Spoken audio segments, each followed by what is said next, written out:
Lucky Lefty podcast, Sun Bowl, free game. Yes, sir. It's that time Yeah, of the year. We going bowling. I told you that dude left. Couldn't go without talking to you guys before the game. Brought to you by ONORA Whiskey, ONORAWhiskey.com. That premium American whiskey, ONORAWhiskey.com. And if you drink, by all means, make sure you do so. Responsibly. You got to do it responsibly. Man, Apple Podcasts, Spotify, audio edibles each and every day. You know how we spin it, man. We spin it different. It's the Lucky Lefty podcast. Go subscribe on YouTube. We are right there. About to hit 4K and begin the march to 5K. It's all because of you, Notre Dame fans, the LL Nation. You know, that's hard work, man. Man, it's from the especially, ground up. Hey, let me tell you something, bro. You know, because, bro, we're strictly independent, okay? Yeah, we like a music label. We independent, man. Mm-hmm. And I saw a recent interview with Lil Brother on Math Hoffa where he said pretty much it doesn't matter if you're signed to a major deal or independent deal, you're still independent because you got to put in the work. And ladies and gentlemen, we have put in the work. You hear me? That's right. And we'll continue to do so going into 2024. How many videos are we at? We around about 400 or 500 videos too. Yeah. That's about what? 10,000 hours. When they say 10,000 hours we didn't put in almost. Man. It's pretty good. Hey man, we're blessed. And we continue to be blessed as we hope the same thing for you, Notre Dame fans. We want to start off by sending our heartfelt condolences and prayers to Lamar Mickey, Jaden Mickey, and the entire Mickey family on the loss of their wife and mother. It's just tough. It's always tough. Real tough. Long time battle with cancer. And yeah, I speak that the hand of God rest over them in their time of breathing, and that they can be encouraged. And I will submit to them 2 Corinthians, the 2nd chapter, verses 1 through 3 in this time for comfort. And Notre Dame fans all over the world, I'm sure you guys share the same sentiment and send your prayers and condolences to that entire family. Godspeed to you all. That's right. Today we're going to get Malik's 3 keys, and we're going to talk about some other stuff. And I'm going to allow Malik to hear. Left yesterday between Marcus Freeman and Defense Henson, who is the interim head coach for the bowl game for the Oregon State Beavers. They put forth one of the best press conferences I've ever seen. Okay. And I'm going to play you a couple of clips. But before that, Left, you already know what's smoking.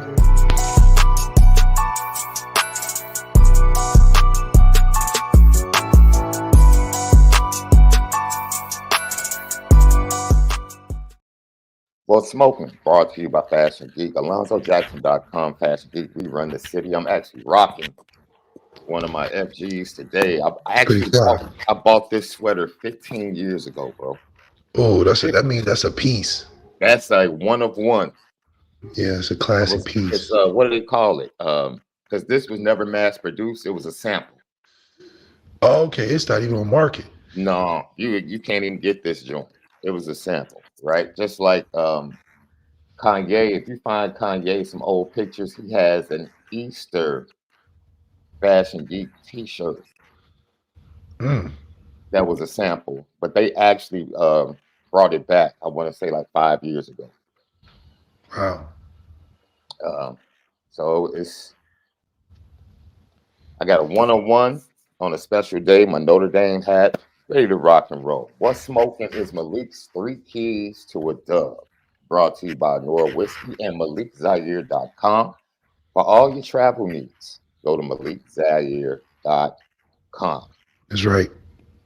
All right, Left, your 3 keys to a dub for Notre Dame in the Sun Bowl against Oregon State today, 2 o'clock on CBS or Paramount Plus. How do you see it playing out, and what are your keys to a victory? Keys to a victory. First one is Angeli's angelic play. Mm. I just want to see if Angelic can do his job. We always set expectations for quarterbacks and starters that come about. For Sam, we was like 253 touchdowns, solid day, 300 yards, solid day.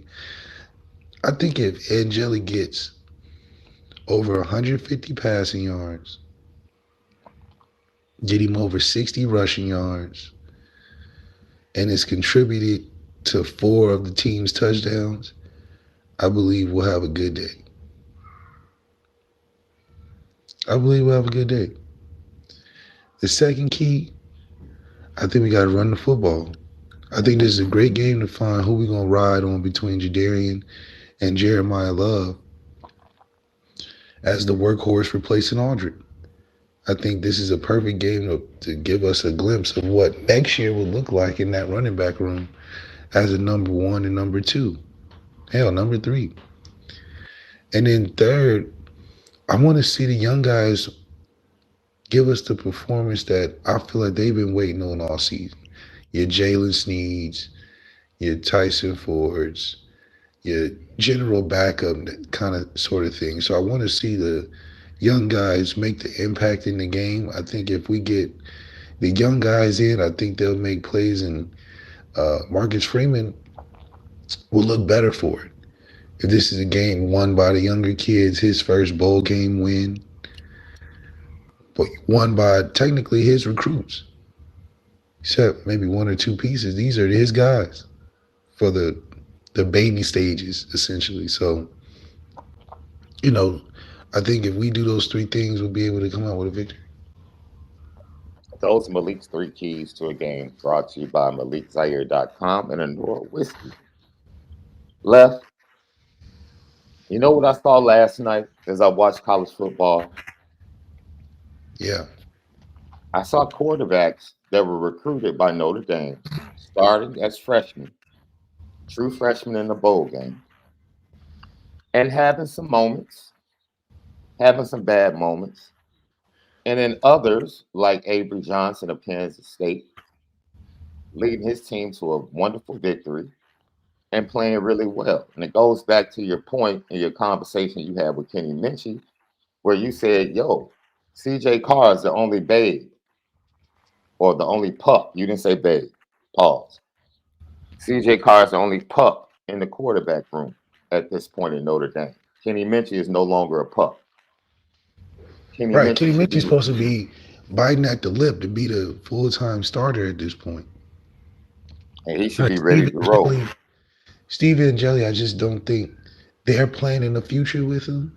So it's not necessarily him. I think they're looking to see where Kenny's at right now, test his temperature, and then start building on the future with these young guys. I think the goal is to have Deuce ready to play by the end of 25. Yeah. It's We believe Deuce is that guy now. yeah. If we're gonna do it right, he need to be ready to play by end of 25.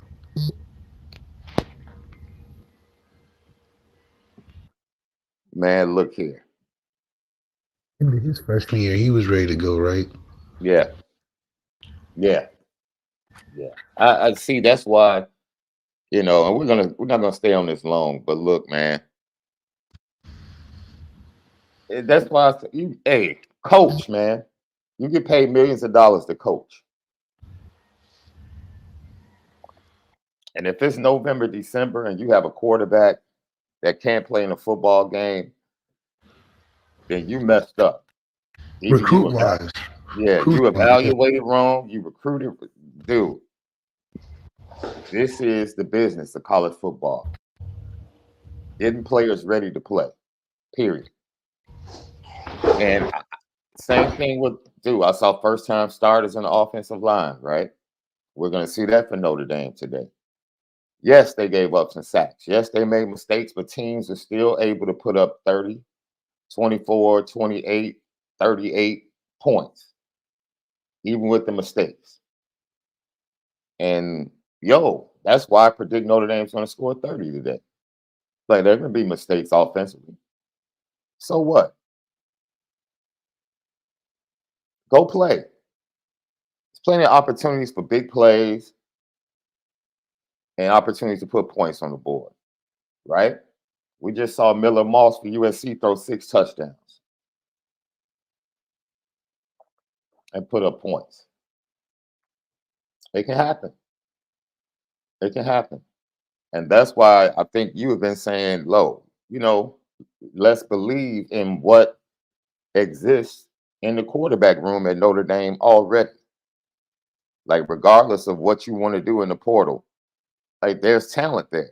Otherwise, why are we evaluating and recruiting That's right. What are and we coaching? evaluating recruit for? Right. What are we doing? Why are we recruiting these kids if we're not going to have faith in the kids? Yeah, at least faith to, if we're not recruiting to put guys on the field first day, then what's the top recruit rankings for then? Why are we going after the top quarterback, the top tight ends, the top running backs in each class just to put them on the shelf? That's just not the trend of college football in a way that's winning football. If we're going to develop guys and be big on, young guys working their way in, then let's get some Ben Minich, some more Ben Minich type of players. 3-star flying under the radar guys, let that be our leading class and be like an ACC school who develops a lot of 4 and 3-star guys because they have to. I think we're at a prestige where we can recruit guys to be day one starters, Blake Fisher types, right? And when we do, we got to jump in. It'd be a shame for Tobias to be a Bolitnikoff at Cal.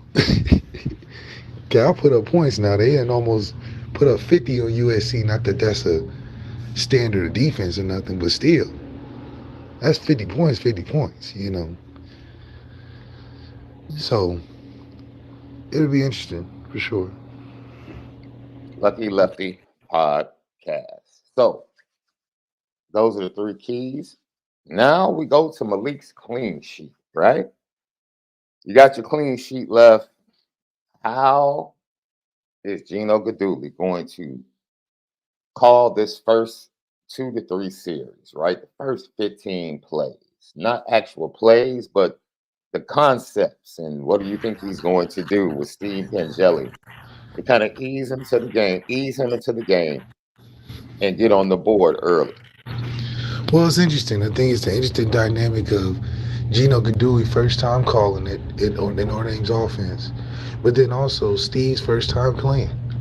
So it'll be I have in my opinion, a better picture if it was Steve and Jared Parker, but Steve and Gino Guidugli, I think it's a matter of not making big mistakes.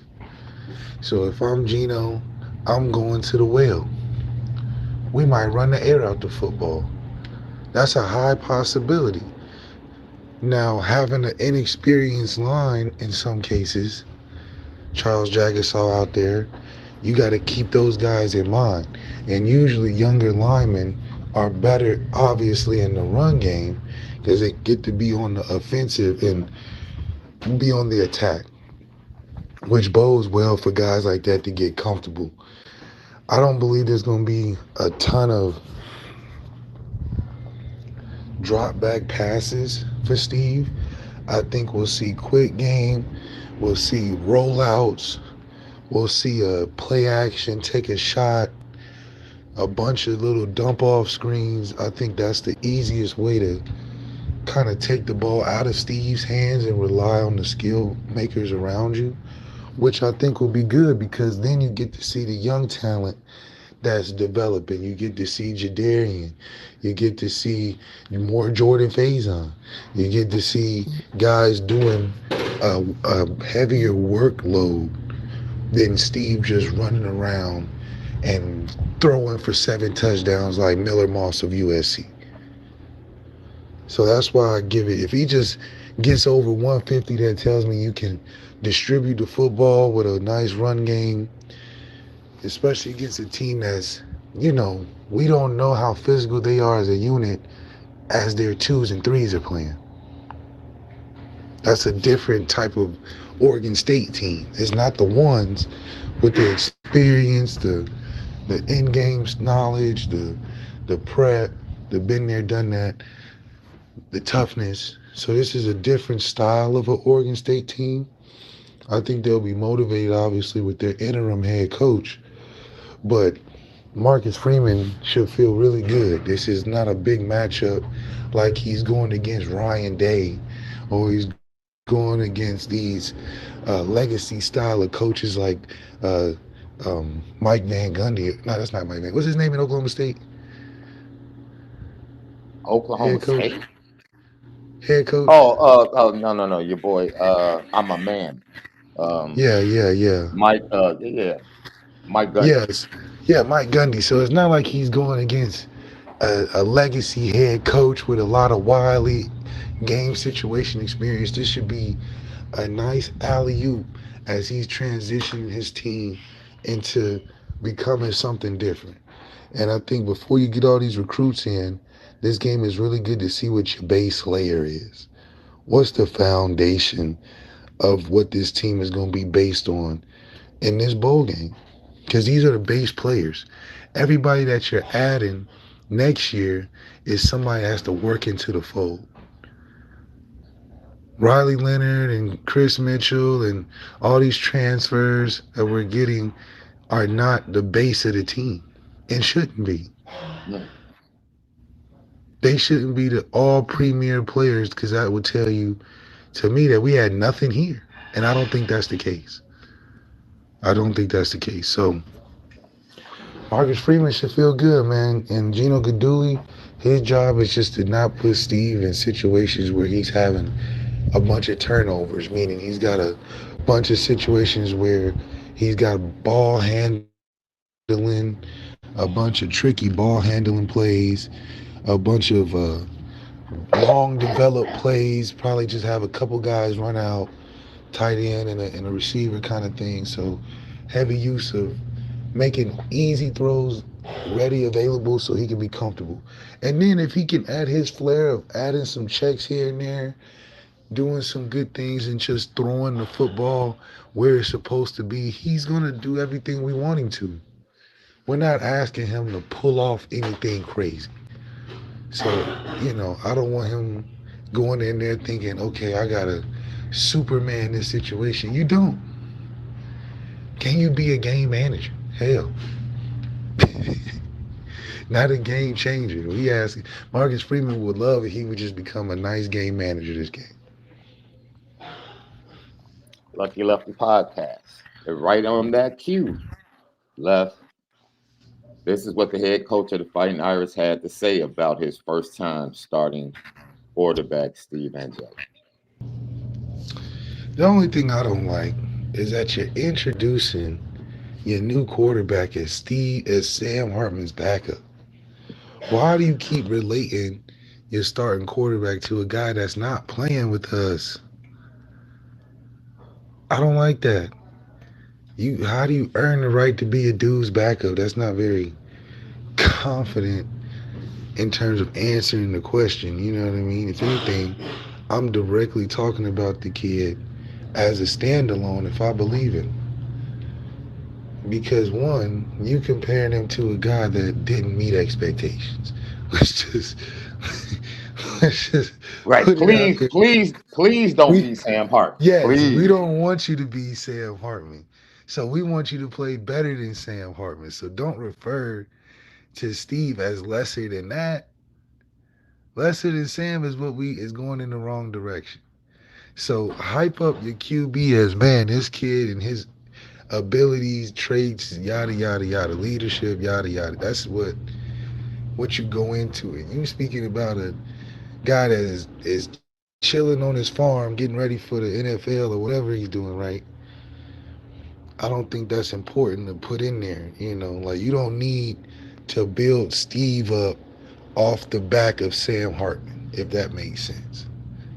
Yeah, we know that Steve wasn't good enough to beat Sam Hartman last year, but that has nothing to do with Steven being ready for one game, one time at the end of the year.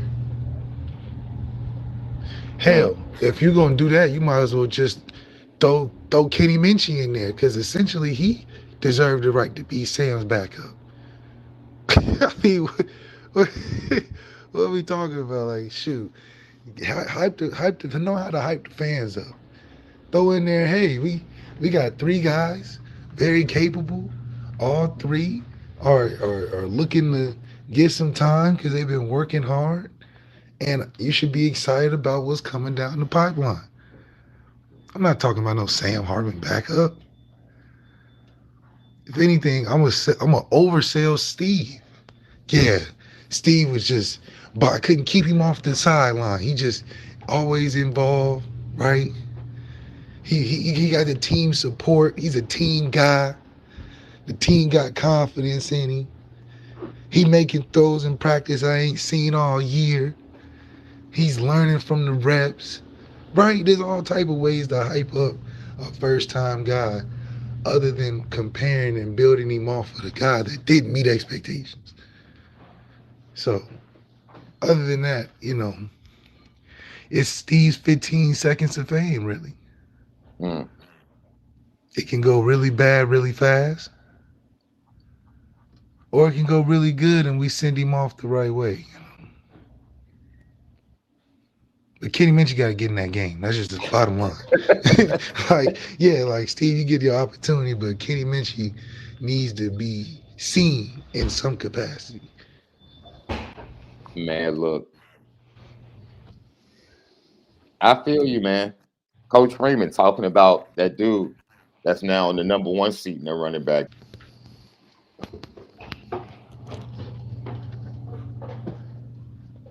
I think it's obvious that Jeremiah Love is not the same type of running back as Aldrich estimates. Yeah. I think it's very apparent that these guys are two different styles, and you just watch it and just can eyeball test and know you can do more in an offense with Jeremiah Love. You don't need 13, 14 personnel, 6 tight ends on the field.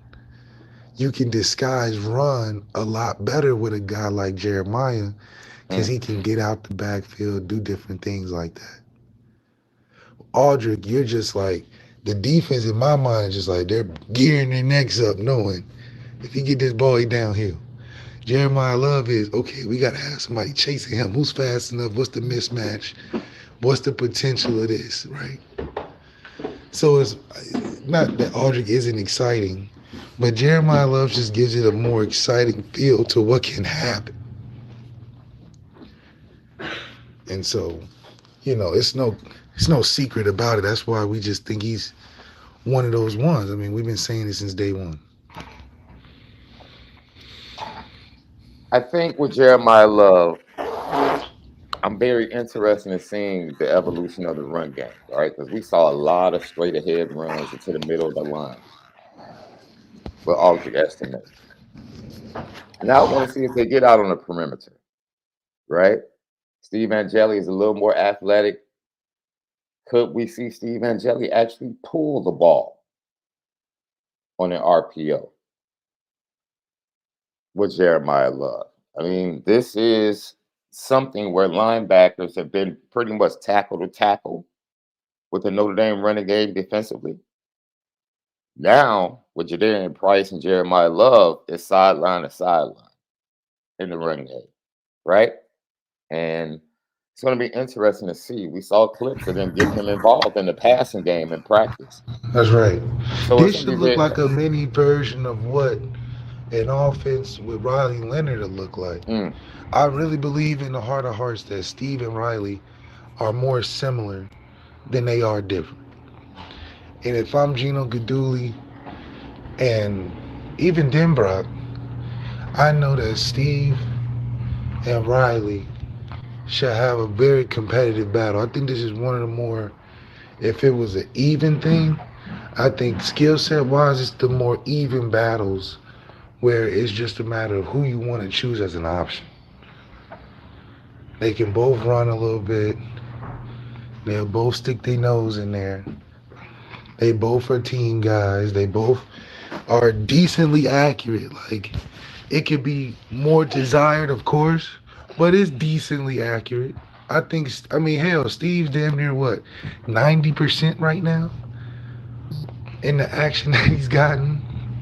Hmm. So, you know, you can expand that over time and see what you get. But I think everything's in front of him to show something. But RPO heavy quarterback run game sometimes I think is gonna help. I agree with that, man. Um, we'll see, Left. I'm interested in seeing what they do with the talented running backs they have. Lucky Lefty podcast. Second half of the show, if you have your GTB questions, load them up, man. Even if your game predictions are part of it, load them up in the chat. Make sure you type GTB, your question or your comment. Even if you have a super chat, we greatly appreciate it. Put it in the chat. We'll get towards it in the second half of the show. Absolutely. Pre-game, Sun Bowl, 2 o'clock, CBS, Paramount Plus, Notre Dame, Oregon State. And Left, would you like to hear what Vince Henson had to say about the Fighting Irish? Very impressive young man. I think he's going to be a head coach one day, interim head coach for this game for the Oregon State Beavers. And he's impressed by Notre Dame, but at the same time, he makes me feel like Oregon State is going to come out early and compete. Couldn't agree with him more. He's not Yeah, I like mean Dino. Steve's got some of that never seen before magic. You Hmm. know, Miller Moss caught some of that at USC. They never seen the brother before.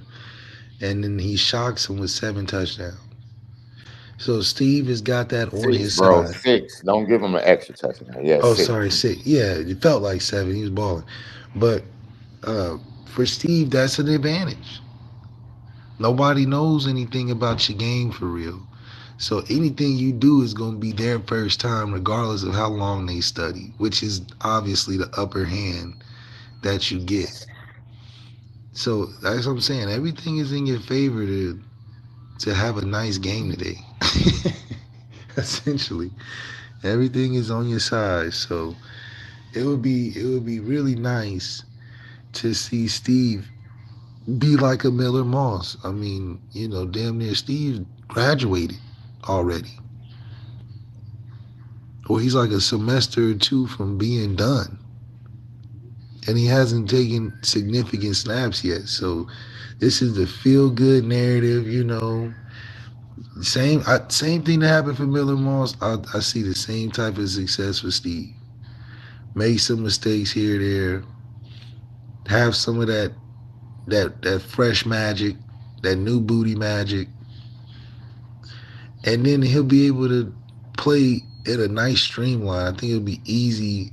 Gino will give him some easy alley oop plays, this, that, and the third, because I need him to play good because I want to see Kenny. I don't want to see Kenny because he's bombing out. I want to see Kenny because we whooping that, you know.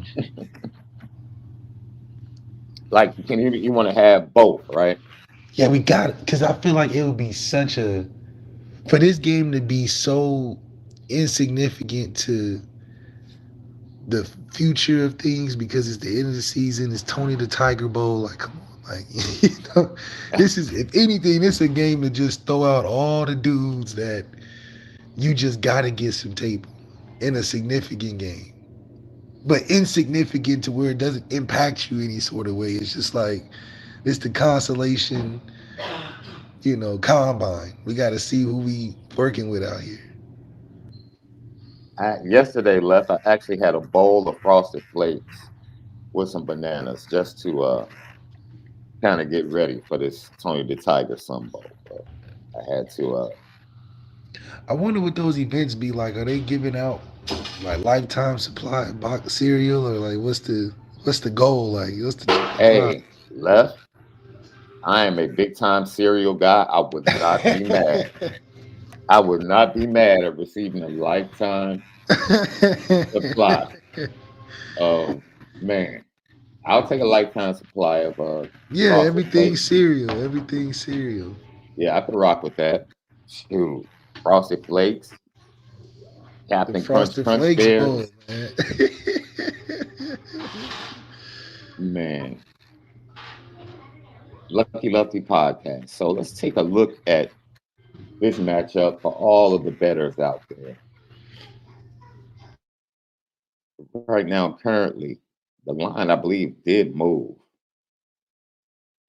a little bit.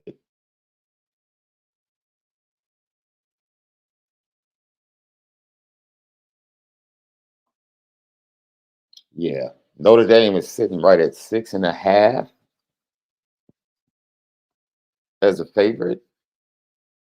The over under is at 41. So I was waiting to see if this over under would drop or go up. It started out at about 43, I think originally, came down to like 42.5, and it's come down to 41, which in my opinion is in direct correlation to the quarterbacks, even though the Oregon State quarterback has actually played in some games. Money line has Oregon State at plus 190. Notre Dame at minus 236. Money line probably. No, I would still take Notre Dame in this in the give away the 6.5.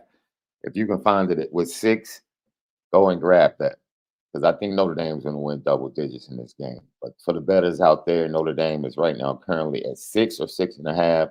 The over under is at 41. I would take the over in this game. 2 o'clock CBS, man, or Paramount Plus Come on, if do you it for happen to come. CBS, man. We got to win on CBS. Now, your game, 2014, you guys were on ESPN, if I'm not mistaken. Yeah, we was on ESPN. We was daytime TV. Hey, bro, can I get on you a little bit? Yeah. I had a chance to watch the Liberty Bowl from 2014 over again, bro. You kind of let that LSU defender muff you as you tried to block with That's Torian Jamal Post. Adams, man. You know, I jumped over him in that same game, so You it's did. all good. You did. You did. But I was like, no, I didn't realize he muffed Malik like this in this See, the game. thing is, you know, they teach you to block in the chest. He hit me in the face, so I'm unexpectedly like, oh, this how we doing? I didn't know, you know. I'm thinking we gonna engage in a friendly blocking battle. He done took it to a whole level. I'm like, wait a minute. I have to ask you something. I have to ask you something. Was there a conversation late in that game? Coach Kelly decided to go with Ev on the last drive. Was there a conversation on the sideline? And how did you feel in that moment? Because you had played pretty well in that game. Well, I knew Coach Kelly was just a hater, so you know, any excuse, anything that I did wrong, I felt like that was just an excuse for him to go with Ev. So it was just one of those things. I think we came off a play where the drive before my helmet man came off, and I missed to throw the wheel, and you know they probably felt like it would be safer to go with Ev towards the end. You know, whatever. You know, I'm glad that Ev was mature enough to handle that. You know, I think that's hard for a guy Mm, who, for him, played in the national championship and you know all type of stuff. So you know, I think it is for him to make it work and play well in moments because he has some really big plays in that game too. You know, it just shows that we all wanted to win that day. So we did everything we could to do that. yeah, he had a big throw to Ben Koyak on the third down on that last drive to get into a field goal position, man. That was just that was one of the most enjoyable games to watch. One of the most enjoyable games to watch in Notre Dame history because it really did propel or the team into the 2015 season, which was, tragic because of injuries in the first two games. But at the same time, it was a roller coaster ride with only a couple of dips, but it still was fun to watch because that was a really talented team in 2015. Really talented. As we get ready to go to the second half of the show, I want to play this clip for you, Left, because I think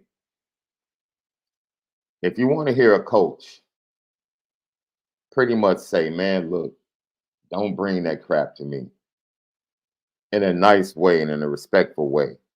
This is what Defense Henson did when asked about what is it like for Oregon State to be the underdogs in this game, and are they going to use that as motivation? This is Defense Henson and his reply. I love that piece. That piece of audio, man. When I heard it, I was like, yo. You just love a modest black man up there just trying to win a game, man. You just hear, he said, listen, I don't want to hear nothing about that underdog stuff. This is Notre Dame. We trying to win this damn game, like, hey, I shouldn't have to motivate y'all. This is a game of the century for us. Yeah, absolutely. Hey, Left, we just went over 4K, bro. There We go. just went over 4K, Left. Just went over 4K subscribers. Hey, yo, LL Nation, you have no idea how I've been drinking appreciative we are. responsibly out there. Yeah, I've been making the right decisions, man.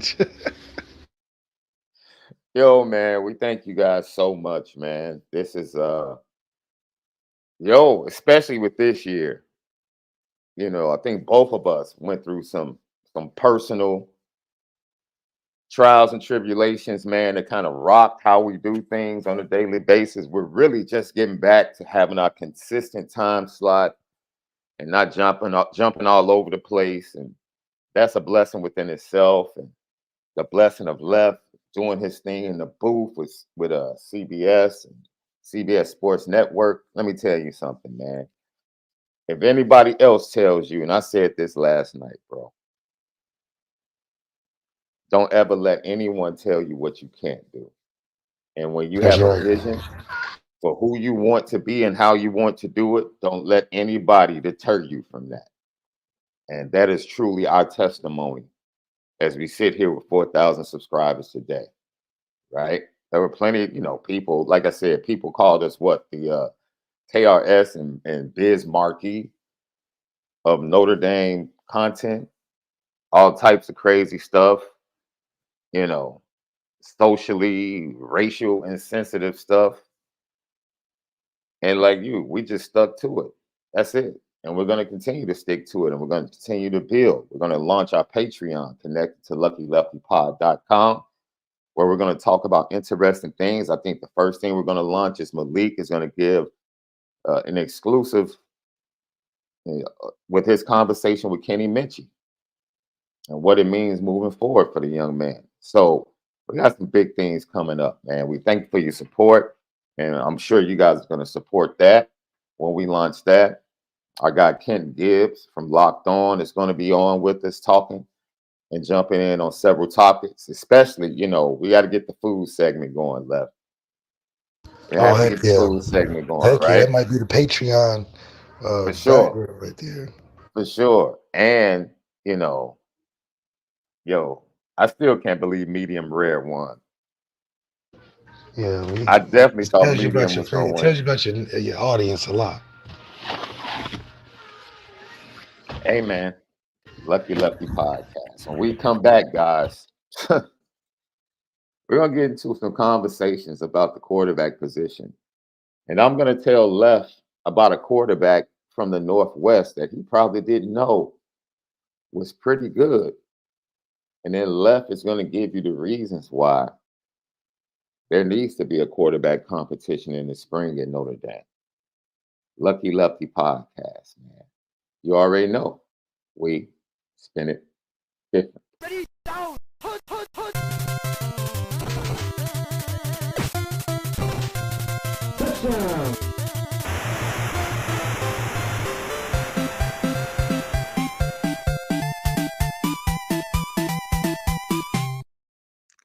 Welcome back, Lucky Lefty Podcast. ONORA boys in the building. You already know we reside at CFB Nation, and we are presented by Twisted Twisted. Yes, sir. Tea. Yes, sir. Go get you some Twisted Tea. Lock in at CFB Nation at CFB Nation 2 on Twitter X, Apple Podcast, Spotify. Lock in with us, man. Audio edibles each and every day. It's the Lucky Lefty Podcast. We spin it different. Left, you said something on Wednesday's show, and we got great response from it when I posted the clip on YouTube. You talked about someone in the quarterback room at Notre Dame needs to be disliked. And I said, man, that's actually a novel concept. And it probably goes against what most people think or more, most people might believe exists in a quarterback room. But talk about why that's so important and why quarterback competition in the spring might actually be good for Notre Dame. Yeah, we have to ignite in some way that quarterback position is a bad man position. Right now, it looks more like HR in a company. Doesn't look like the CEO. We look more like HR. And nobody really likes HR because they got to do all the dirty work. It's just not a well-liked position. They buddy, they rude, they really kind of standoffish. But the goal is to have competition in that room. It's just like the quarterbacks have to look at it like the starting role is your rival dating the girl you wanted in school. Mm, You don't necessarily hate the dude, but you know, you and him want the same thing, and he's flaunting it over all over you. You know, you feel like you can treat her better. It's the whole thing of wanting the same girl aspect. But I think that stems from greater competition in a room where they're not the best of friends, but they make the team better because of it. Because you can't be the best of friends at quarterback just because you need somebody to be pushing the team always. If you get comfortable, everybody else gets comfortable, and you don't grow. Ian was comfortable, and we stopped growing after he left because everybody in the room was just excited to be there. mm. So an We went uncomfortable from, court. think about it, we went from championship playoff aspect, playing Clemson in the final back to back years, this and that, Right. to, oh, we're in rebuild. Oh, we're in transition. Oh, we're restart. Oh, we're reloading. Ever since Ian left, it's been reload, reload, reload. So we need to have that stability of a franchise guy. Mm. That franchise guy you're talking about, do you think he exists in the room right now? I think we need who? The franchise guy you're talking about, does he exist currently in the We Notre don't Dame know.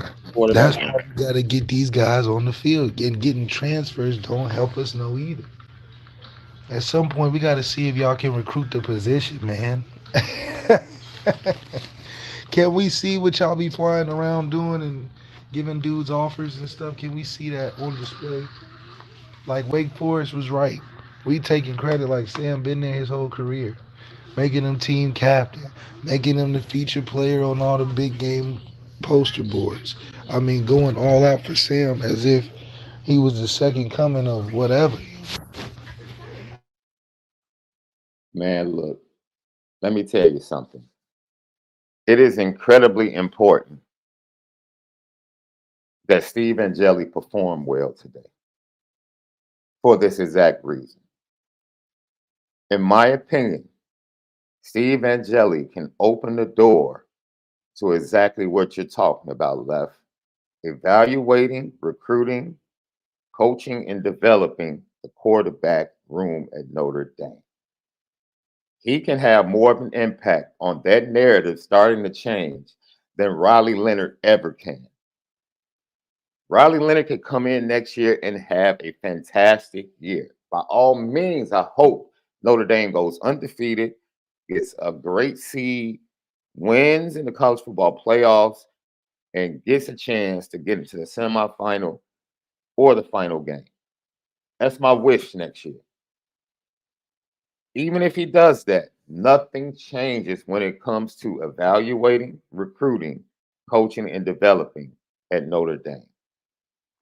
That can take a major step today at 2 o'clock in El Paso, Texas, if Steve Angeli can come out and play the way we hope he can play against the Oregon State Beavers. That, ladies and gentlemen, is one of the most important things that can happen for Notre Dame today. That will make it better for CJ Carr. That will make it better for Kenny Minchie. That will make it better for my boy Deuce in the quarter. Oh, I gave him a nickname last night, Left. That's my nickname for Deuce Night. Right? Class of 25, name is Deuce. I kind of call him Deuce in the quarter. That's his nickname. And the way he plays is kind of like laid back and real smooth. You know, like you driving a Deuce in a quarter. You know, leaning back, one hand on the steering wheel. You know, I didn't reach out to him yet. Left got disconnected. Lucky Lefty podcast. So, man, in my opinion, the opportunity is individual for Steve Angeli, but the opportunity is also an opportunity for this program to take the first step towards changing a narrative that's been out there for a while. And that's the fact that Notre Dame cannot develop in that quarterback room. If Steve, and dude, like Malik said, Steve Angeli doesn't have to come out and pull a Miller Moss, right? 300 yards, 6 touchdowns. That's not what's needed. Steve Angeli can come out and throw for 200 yards, complete 65% of his passes, no turnovers, 1 or 2 touchdowns. And that shows that that young man is a totally different quarterback than we saw this spring. That raises the flag that, hey, Gino Guidugli did a really good job. Also, Gino Guidugli did a pretty good job as a play caller. Like, it's a lot of things with today's performance on the offensive side of the ball that can change for Notre Dame.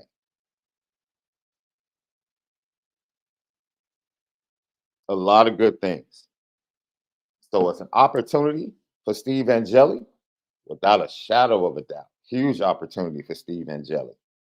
But it's also a huge opportunity for Notre Dame to change that narrative. Look at the defense today. I think the defense is going to come out and just, I expect them to be very aggressive, right? Ben Gulferson, who's starting for the Oregon State Beavers, he has played, especially in 2023. He played a lot. Played a little bit in 2022. His quarterback, I think he has 10 touchdowns and 5 interceptions in his career, right? He'll turn the ball over. So it's going to be paramount that you get pressure on this young man early, make him feel uncomfortable. I expect Al Golden to do that. And then once you do that, you have an opportunity for your defensive backs to get the ball in their hands, maybe take it back to the house, put some points on the board, right? He won't have that big-time running back, Martinez. Offensive line is going to be shuffled like most offensive lines. If you look around college football, you have first-time starters everywhere on the offensive line for a lot of these teams. I think Kansas State was the only team, I believe, that brought, or one of the only teams that brought their entire offensive line to the bowl game. And it showed because that cat Avery Johnson had a clean pocket. He looked comfortable. He was able to execute, go out there as a true freshman, and you tip your cap to that young man, right? But when I look at what Notre Dame's going to be able to do, I think defensively they're going to be able to get after Oregon State, get after Gopherson, and then Defense Henson. He knows, even though he's inspiring his young guys to go out there and play the game. You might call us underdog, but we're coming to win this game. At the end of the day, I think everyone knows Notre Dame has more horses in this game. They just do. That doesn't guarantee a win. It's like Defense Henson said, this game is won on the field. That's where this game is going to be won, on the field. All right. And so Left, he'll be back. I think he got disconnected. We'll get his prediction and then we'll get to the GTB questions and get out of here, man. Let you guys enjoy the rest of the day. Get you a nice little lunch and prepare for the Sun Bowl. BBS 2 o'clock, Notre Dame against Oregon State. All right. I think we have a couple of super chats or one super chat here. Just in the gal, thank you so much for the super chat. 2024, we appreciate you. 2024. Happy New Year, Shaun and Malik, and big thanks. Thank you. Thank you, Just in the gal, for your support. We appreciate you, man. Blessings to everyone and a great new year. Prosperous new year to everyone. Let's see. Joseph King, Shaun, did you bring to Malik about your new deuce in a quarter? Hey, I just mentioned it. I didn't get his feedback on it yet, but we'll see what he thinks about it. We appreciate you, Joseph. Lilo Galante, is Bryce Young on the cusp of becoming a 5-star? You know, I think he's on the cusp of becoming an All-American. I'll take it a step further. 5-star, really don't care. I don't care what star he ends up with. I think once he gets to Notre Dame, I think this young man is on the cusp of being an All-American in college football. I really do. You know, can he get to the same level of as his dad, which is the ultimate level, a Hall of Famer? It's yet to be seen. But man, I think he's on the cusp of being an All-American in Notre Dame during his career. Lilo, appreciate you, guy. Then Brock's last stand. Do you feel that we get a better understanding of how good Joe Rudolph is as the O-line coach when watching all the youth today on the O-line? Yes and no, right?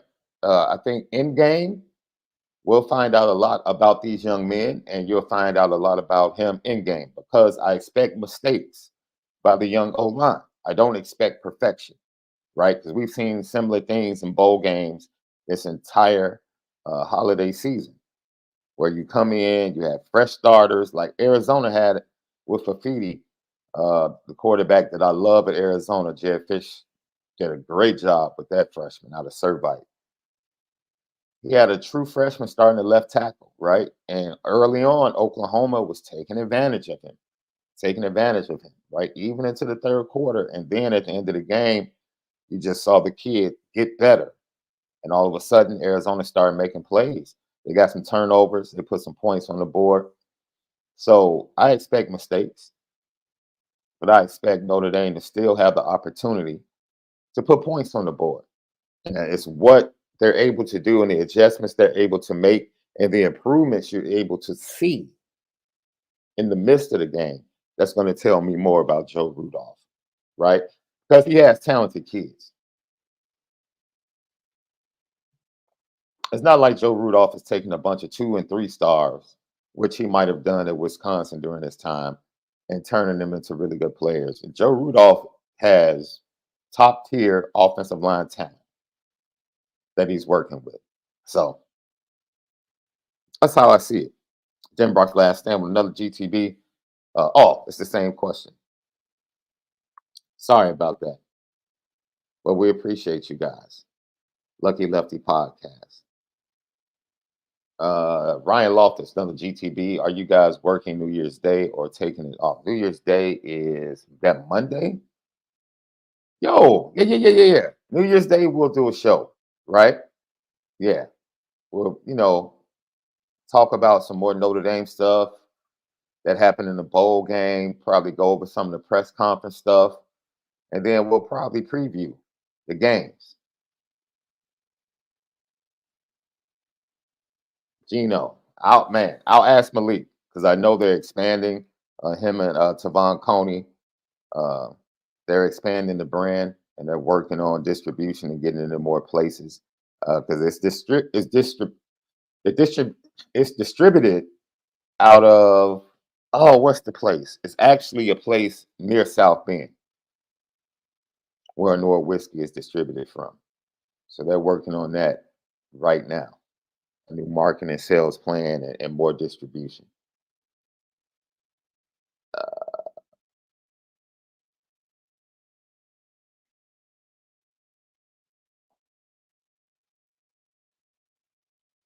That's it. Lucky Lefty podcast. So that's our preview. My prediction is 31-13. Left said his connection is acting up. His prediction is 28-10. Notre Dame. 28-10.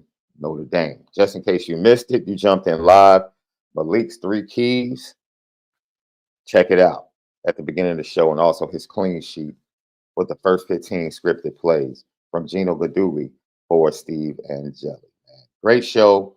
Thank you for everybody that got us over 4K. And once again, continue to keep Lamar Mickey, Jay Mickey, and the entire Mickey family in your prayers on the loss of their wife and mother, Mama Mickey, in her longtime battle with cancer. Man, continue to keep their family in prayer and just speak the hand of God, the peace of God, and the blessings of God following them at this time. It's a tough time, man. It's a tough time, man. And prayers to everyone out there that might be dealing with something similar and going through something with someone in your family, man. Our prayers go out to you as well. You know what time it is.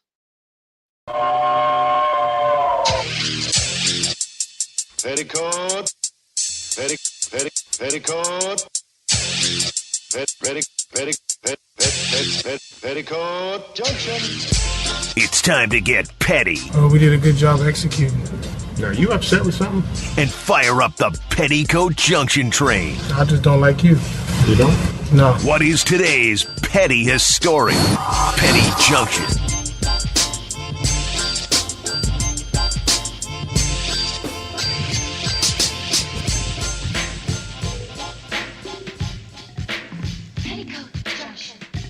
Petty Junction, Petty Story today, brought to you by ONORA Whiskey, ONORAWhiskey.com. That premium American whiskey, ONORAWhiskey.com. Now, you know, if you saw last night's show, I had to put Bill O'Brien on the petty train. Jalen Milroe was at press conference for the Rose Bowl and shared the story about some of the most despicable stuff that Bill O'Brien told him as he was an offensive coordinator with the Alabama Crimson Tide. And I shared that, gave my thoughts on it, and I really don't want to go back in time and talk about that. But yo, someone actually told this cat, Bill O'Brien, yo, hold my beer. Monse Bolanos, Fox Sports radio host. You can come on down and punch your ticket to the petty train, my dear, because a matter of fact, punch your ticket twice because you just don't get it. You just don't get it. I don't understand people not understanding. Like, yo, just take a listen, man. Monse Bolanos. Yeah. I don't think Lamar Jackson's the most valuable player in the National Football League. No, I don't. This is absurd. What are you talking about? Y'all are absurd. Listen, this sounds like I don't like Lamar Jackson, and that's not what it is at all. I think Lamar Jackson has come out and has become a better quarterback this year. He is doing better than I thought throwing the ball and just, you know, being the quarterback, especially after losing his favorite target to Mark Andrews. And I see it. I see it. But to me, the MVP is somebody who has been kicking ass and taking names week after week. He had a great game against the 49ers. Great game. The defense, exquisite against the 49ers. But he's also had 4 games this year without a touchdown pass. 4. Then he's had other games where he had 1 touchdown. 2 games, like he has not been. In the words of Colin Cowherd, stars attract stars. No, I'm just kidding. This is what we do, and Rich. But I want my quarterbacks to be quarterbacky. And to me, Lamar Jackson's just a great athlete, and he's done a really good job, and he had a great game against the 49ers. Prisoners of the moment. He is not the MVP. Christian McCaffrey is the MVP, and he has been. I've been saying this for weeks. It's not like I just decided after this game. That's what happened with Lamar. After this game, he jumped up, but he wasn't even in the conversation. He was like an afterthought. It was always like Tua, Duck. No, it's Christian McCaffrey, and then 2. And I'm not a huge fan of Tyreek Hill because of what he does off the field, but a separate conversation. He's in the second one. If it's not Christian, it's Tyreek Hill. Those are the 2 that have stood out every week. Every week. Not Lamar Jackson. It's not that I don't like Lamar. It's not that he's not doing a good job. He is doing a good job. But he's not the MVP. I'm sorry to say it. Okay, ladies and gentlemen, I'm not even going to take the bait on this one, right? Because I don't need to, right? The low-hanging fruit, we all know what it is. You all can debate that. I don't ask me what quarterback he means. Last I checked, Mitchell Trubisky was the more quarterbacky guy when Deshaun Watson was out there and Patrick Mahomes was out there. I'm just saying. She wants her quarterbacks to be more quarterbacky. I'm not even about to get into that side of it. That's like a Patreon. We'll do that show on Patreon. I'm not touching that, right? This is what I'm going to touch. And this is why, see, coming from radio, I understand that it is the job of the producers to prepare the host for their debates and points that they're going to make, to get them the stats, get them the information, and set them up. 1, she said Lamar Jackson was an afterthought in the MVP race. No, he was not. No, he wasn't. Where have you been? The Baltimore Ravens have been the number 1 or 2 seed the entire year in the AFC. What are you talking about? That's number 1. The producers need to do a better job, or you just flat out stink. It's one or the other. Number 2, you said Christian McCaffrey has been kicking butt and taking names all year. That's what you said, right? That's Ms. Milanos. That's what you said, right? He's been kicking butt for a 4-week stretch. Christian McCaffrey averaged less than or got less than 60 yards on the ground for 4 consecutive weeks this year. 4 consecutive games. He didn't get above 65 yards, had no touchdowns, and averaged 3 yards a carry for 4 straight weeks. So once again, Christian McCaffrey has been kicking butt and taking names every week. The stats don't bear that out. Your producers need to do a better job, or either you're really bad at yours. It's one or the other. It's one or the other. I'm not going to jump on you for the other stuff that everybody else wants to get on you. Dude, get your facts straight. If you're going to do this, get your facts straight to support your argument. You can't say the guy I like has been kicking butt and taking names week after week. No, he hasn't. He hasn't. Against the Browns, against the Cowboys, 19 for 51, 2.7. Against the Browns the next week, 11 for 43, 3.9. Against the Vikings the next week, Monday Night Football, big stage, 15, 45, 3 yards a carry. And then against the Bengals, 12 for 54, a little bit better on the average, 4.5. You say, well, man, what did he do in the passing game? Against the Bengals, 6 receptions, 30 yards. 3 receptions against the Vikings, 3 receptions against the Browns, 2 receptions against the Cowboys. So it wasn't like he went crazy in the passing game. What are we talking about, man? Christian McCaffrey, if we're going to keep it a buck, is not even the most valuable player on the 49ers. That offense goes as Trent Williams goes at left tackle.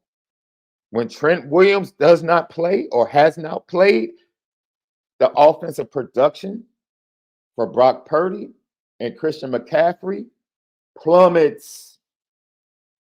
He's not even the most valuable player on the 49ers. He's not. We've seen other running backs.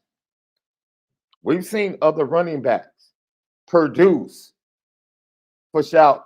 Raheem Mostert, who's producing now with the Dolphins under a Shanahan protege in McDaniel in Miami in the same system, is prospering the same way he prospered when they went to the Super Bowl with Raheem Mostert as the running back. Is Christian McCaffrey a better running back? Yes. But Kyle Shanahan has produced good running backs. He has. He's never had a Hall of Fame left tackle. Trent Williams elevated that offense. When he got hurt and he went out, you saw how Brock Purdy played. You saw it. Matter of fact, at the same time, Trent Williams and Debo went out. What happened? Come on, man. Your producers have to set you up a little bit better, man. They failed you. They failed you big time. They failed you tremendously. There is not one player in the NFL that's going to give you 17 straight weeks of flawless football. It's not happening. So your entire premise is just wrong. And to say that Lamar Jackson was only part of the conversation because of Monday night's performance is absolutely ludicrous. It's ridiculous. It's one of the most ridiculous things. It was just as ridiculous as the whole quarterbacking thing.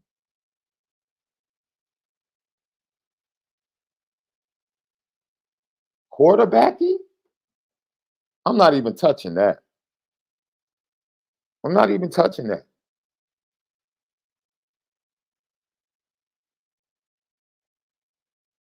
San Francisco has played 15 games, is it? 15 games. Out of 15 games, he's gone over 100 yards.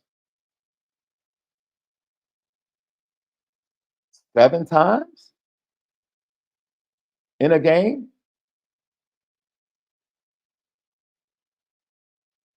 7 times in a game. And in that, he only has 2 games of 2 or more touchdowns. Every other game is 1 touchdown. She's getting on Lamar talking about he has all these games where he only threw 1 touchdown. Okay. He actually has 2 games where he didn't throw a touchdown. They actually won those 2 games. How many running touchdowns does he have? Man, this is my point, man. I tell people all the time, man, and this is why we try so hard to create different content on this show, man, and why we work our butts off, man. Because we don't want to be lazy, man. We don't. We don't want to be lazy. We want to actually have interesting conversations on this show that people will grab hold to in the chat, go back and forth, debate, respect one another, laugh, have a ball with it, maybe even troll a little bit if you want. But this type of stuff, and then to double down via Twitter, like I'm through. I'm not about to sit here and throw the racist word around. I don't have to do that, dude. Just your argument, your flat out argument as a sport analyst was bad. It was just really bad. Really bad. That is the biggest issue. It was really bad. And all the other stuff, I'll let the rest of the world deal with it. But it can't get any worse than that. So enjoy your trip on the Petty train, man. That's it. Notre Dame fans, we're out of here. Enjoy the Sun Bowl, 2 o'clock. Should be a good one. I expect Oregon State to come out, compete, make it tough, and then Notre Dame pulls away late in the game. So for MALIK'S, ZAIRE, SD2 Mics, we'll see you guys. We'll see you guys after the game, man. Right? We'll see you guys after the game, post game. The way we're probably going to do it is we're probably going to line up with Irish Breakdown. Irish Breakdown is probably going to start 30 minutes after the game, and then we'll piggyback off Irish Breakdown. So if the game ends at 5, we'll probably be on around 7 o'clock tonight, 7:30, somewhere up in there. All right? So for Left, I'm SD2 Mics, man. Bless you all. Have a great day. And don't forget, make sure you continue to spin it different.